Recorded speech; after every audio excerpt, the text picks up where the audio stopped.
പ്രിയമുള്ളവരെ, എല്ലാവർക്കും സ്നേഹത്തോടെ സ്വാഗതം. നമ്മൾ എല്ലാവരും 2026 സ്നേഹത്തോടെ സ്വീകരിക്കാൻ തയ്യാറായിരിക്കുകയാണ്. അങ്ങനെ ഒരു പുതുവത്സരത്തെ സ്വീകരിക്കുന്നത് സ്നേഹത്തോടെ, വാത്സല്യത്തോടെ, സന്തോഷത്തോടെ ആയാൽ വളരെ മനോഹരമായിരിക്കുമെന്ന് നമുക്കെല്ലാം അറിയാം. നമ്മളെല്ലാവരും ഈ വർഷത്തിൽ സന്തോഷത്തോടെ ജീവിക്കണം എന്ന് തന്നെയാണ് എല്ലാവരുടെയും വിചാരം. അപ്പോൾ അങ്ങനെ ഒന്ന് ആഘോഷിക്കാൻ ഞാൻ നിങ്ങൾക്കൊരു കാഴ്ച കാണിച്ചു തരാം.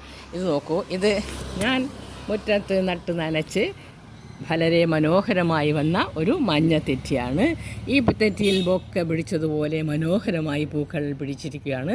അത് കാണുമ്പോൾ അത് പുതുവത്സരത്തെ സ്വീകരിക്കാൻ എന്ന വണ്ണം തന്നെ വിരിഞ്ഞതാണ് എന്ന് എനിക്ക് തോന്നുന്നത് കൊണ്ടാണ് ഞാൻ നിങ്ങളിലേക്ക് ഇത് കാണിച്ചിരുന്നത്.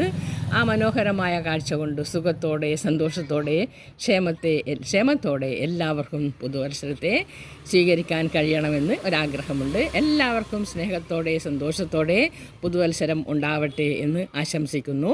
Happy new year to all. Love you all.